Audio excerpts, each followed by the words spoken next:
everyone.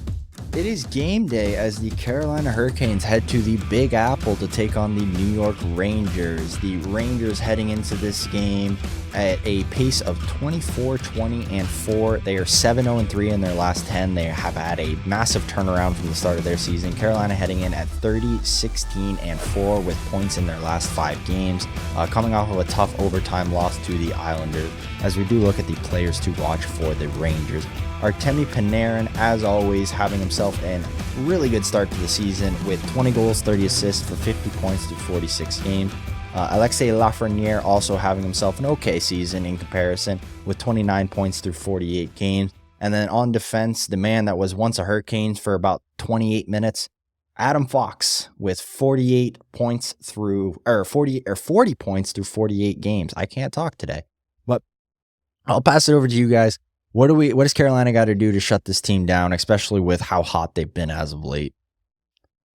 They got to get pucks on net, and they got to get traffic. They got to they got to outwork the Rangers. I mean, because the Rangers really have been sort of our Achilles heel for the last handful of years, and it just seems like we always struggle against them. Whether or not it's their forward or we are 2-0 against them this year, though. So. Well, that's good. I mean, but again, they're that was early on in the season. They were playing like a dumpster on fire early on in the season. Now they sort of maybe righted the ship a little bit, but I just think we gotta get into Shesterkin's kitchen. We gotta treat him like he's a redheaded stepchild. We got to get in there. We got to create traffic and make his life miserable, because that's what it's going to take. And we got to get to the middle of the ice. And if we don't do that, then we're going to lose this hockey game. I'm telling you right now, because the Rangers are too good at home. They're running on a good stretch right now. So getting to, and I'm assuming Shesterkin's going to play. It's a safe assumption. It's a safe assumption. So even if it was a back-to-back, I think he'd still play. But I think we just got to do that. We got to make life miserable for him. If we do that, I think we'll be okay. Yeah, I mean it's really just about I don't love our play style against the Rangers just for the fact that we give Shesterkin a longer warm up most of the time because we just tend to fire everything on him, and he just kind of the more shots, he's like Kochetkov, the more shots he sees in the first period, the better off he's going to be. You got to bag one on him early.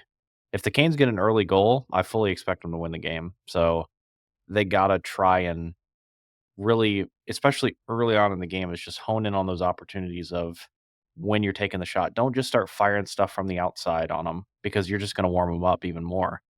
So this is one of the only teams that, you do that with, just because, other teams' goaltending can kind of be here or there, but with Shesterkin, you can't do that. So I think the key to this game is breaking Shesterkin specifically. So I'd rather see a first period that is I'd rather see a first period that is 0 goals, 2 shots on goal for Carolina than a 1 goal with 22 shots on goal. Yeah, because sure. 1 goal with 22 shots on goal through the first, all of a sudden, that's the only goal you're getting. Yeah, that's the only goal. One more. You can't let one in. So, Nope. Which, again, the Rangers are going to score, they're going to produce, but if the Canes can limit their opportunities, if they can keep them under 2 goals, and if they can get to Shesterkin early, I don't see why they can't win this game.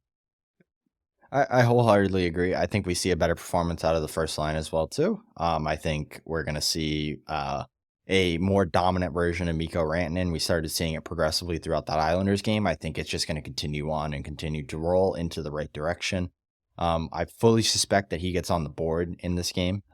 If he doesn't, I'm not going to say he's the worst player in the NHL. That's not what I'm getting at, but I just think that this is he's going to have a big performance, especially in Madison Square Garden. It just feels like one of those atmospheres he thrives in, and so I fully suspect that that's going to be the case.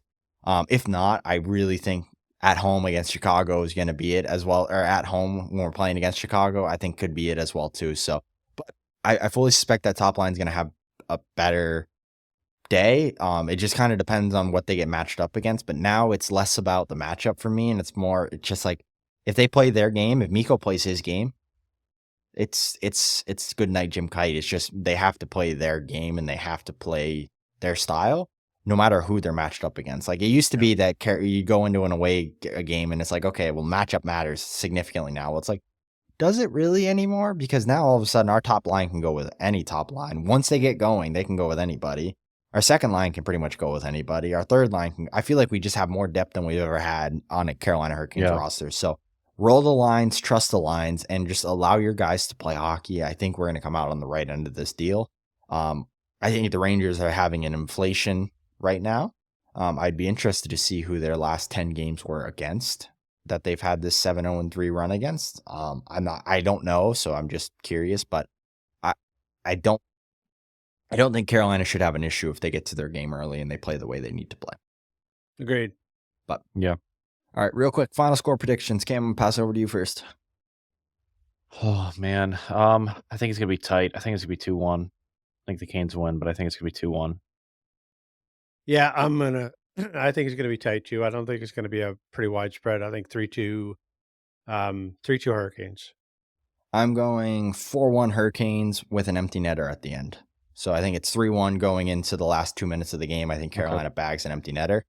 So it's still, in my opinion, still going to be a really tight game. I just think that there's going to be the empty net opportunity. And knowing New York, they're extremely aggressive on empty net opportunities. So it typically leads to a goal against if they don't score. So I could just see that being a realistic goal line. But that is where we'll leave it for you. And that is the wrap for our pregame preview. And like we always say, let's go Canes.